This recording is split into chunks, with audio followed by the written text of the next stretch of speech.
Сайн байцгаана уу? Саруул ухаанд номонд урлагсад монголчуудаа. За ингээд энэ 7 хоногийн номны ревю өгөхөд бэлэн болсон байна. Tuesdays with Maury гэдгийг онцлоё гэж утсан. Tuesdays with Maury гэдэг ном их сонин хөгшин залуу хоёр хүний учирлаар амьдралын утга учирыг ярьдаг. За энэний бичвэр тэгээд ер нь одоо өгч байгаа мессеж маш энгийн юм шиг мөртлөө амьдралын асар том философи ард нь нуугдж байгаа ийм гой ном байгаа. Хөгшин хүн, залуу хүн, нэгэн гайхалтай амьдралын сургамж энэ нүүрэн дээр ч гэсэн бичсэн байгаамаа. За тэгээ энэ номон дээр товчхон юу гардгийг ярихад энэ Mitch Albom гэдэг энэ хүний яг өнцгөөс нь бичсэн. Mitch Albom бол маш завгүй спортын сэтгүүлч байсан. Өдөр тутамдаа, минут секунд тутамдаа завгүй асар өндөр амбицтай салбартаа тэргүүлэх гээд тэгээд тим амьдралаар маш хурдан пейстэй амьдралаар амьдарч байгаад нэг өдөр зурагтаар Maury гэдэг профессор нь телевизээр ярилцлага өгж байгааг хараад тэгээд мань хүн болохоор ALS гэдэг өвчнөд булчин хатан гарчдаг үлдэн Стивен Хокинг гэдэг. Тэгээд ер нь бас амьдралынх нь хугацаанд богино байгаа талаар Maury бол өгүүлж байгаа. Тэгээд профессороо харчаа тэр олон жилийн тэртээ ер нь байнга холбоотой байна гэдэг амлалтаа биелүүлэх гэж профессор дээр очтгий. За тэгээд мань хүн бол амьдралыг бол тэгэл мөнгө төгрөг алдарнэр одоо яг тийм зүйлсээр бол ер нь хардаг байсан. Тэгээд мегмар гараг болгонд Tuesdays with Maury гэдэг мегмар гараг болгонд профессортойгоо уулздаг. За энэ хоёр одоо коллежд байхад оюутан багтаа ч гэсэндээ байнга уулздаг байсан. Тийм профессор нь одоо ингээд өвдөөд өөрийнх нь нэгэн цаг үед шүтдэг байсан хүн ингээд амьдралынх нь одоо өдөр хоног нь хугацаатай болоод тэгээ мегмар гарагт болгон уулзна.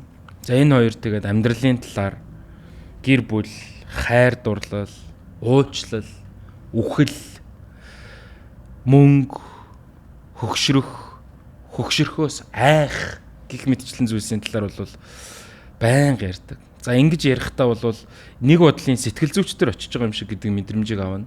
Маш honest, яг бодит эмоц бол одоо Mitch Albom-аас бол ер нь гардаг. Альва зүйлийг баг багаар ингэж эргэцүүлж эхэлдэг. Маш энгийн уулзалт юм шиг мөртлөө нэг асар өндөр амбицтай байсан хүн чинь ингээд амьдралын утга учирыг баг багаар ойлгоод ингээд хөрсөн дээрээ бууж байгаа талаар бол ер нь гарч байгаа юм л да. За тэгээд Maury-гийн философи бол ерөөсөө хайр дурлал, хүн хоорондын холбоос үлбэ. Бусдыг инэрэнгүй, бусдтай тийм баг. Ер нь хүний амьдрал гэж юу юм бэ? Орчин үеийн юм материаллык зүйлийг үн цэнэ болгодог энэ одоо философийн гэх юм уу эсрэг яг цэвэр хүн байх талаар бол одоо байнга ингэж хинд Mitch-д бол ингэж хэлж байгаа. За тэгээд амьдралын гоёмсог үзэсгэлэнтэй энэ мөчүүдийг нандинах талаар гарна. За тэгээ Mitch ч гэсэндээ ингээ баг багаар өөрчлөгдөж байгаа. Нөгөө айхтар спортын сэтгүүлч чинь ингээл амьдралыг ингээл баг багаар одоо кинон дээр гардаг да нөгөө тийм моментууд үүдэн ш нь бэкграунд дээр нь хөгжим тавьсан юм шиг. Тэгээ чаптер болгон дээр тэрнийхээ талаар дотоод гүн рүү ингэж орж байгаа байдал бол үнэхээр гайхамшигтай. За тэгээд мэдээж одоо Maury гэдэг профессор маань бол одоо насан үед болно. За энэ хугацаанд бол ер нь маш гой зүйлсийг бол уншиж байгаа хүн ч гэсэн мэдэрнэ. За тэгээ Maury бол ерөөсөө тэгж байгаа. Амьдрал одоо үхэл бол амьдралын нэг хэсэг юм аа. Энэ бол их гой санагдаж байгаа. Тэгээ энэ номон дээр бол их гой ишлэлүүд бол их гарнаа. Тэгээд нэг хайрлахгүй бол бид нар алга болно. Тийм ээ. Үхэл гэдэг амьдралыг дуусгадаг болохоос харилцааг дуусгадаг юм аа гэдэг их гой үг бас байгаа. Альва зүйлийг хитрхи бити эрт тавьж явуул. Гэтэ хит удаан бити бас шаргууцалд гэдэг нэг гоё ишлэл байгаа. За тэгээд амьдрал ба үхлийн утга учир. За тэгээд менторшип буюу одоо өөрт нь зөвлөх хүнтэй байх, хин нэгэнд зөвлөх хүнтэй байхын ач холбогдол, хүн хоорондын харилцаа, ямар ч хүнд нөхцөл байдал, ялангуяа үхлийг ингэж grace буюу тийм ээ, ийм нэр хүндтэйгээр даван туулах.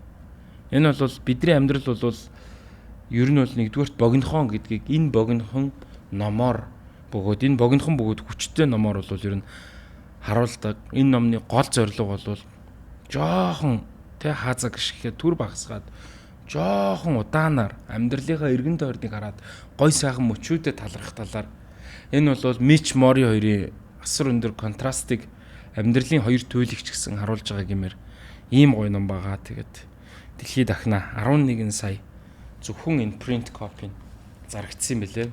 Тэгээд та бүхэнд бас Mono English Bookstore дээр байгаа номнуудаас хуваалцж байгаа уншихыг зөвлөж байна. Анхаарал тавьсанд баярлалаа.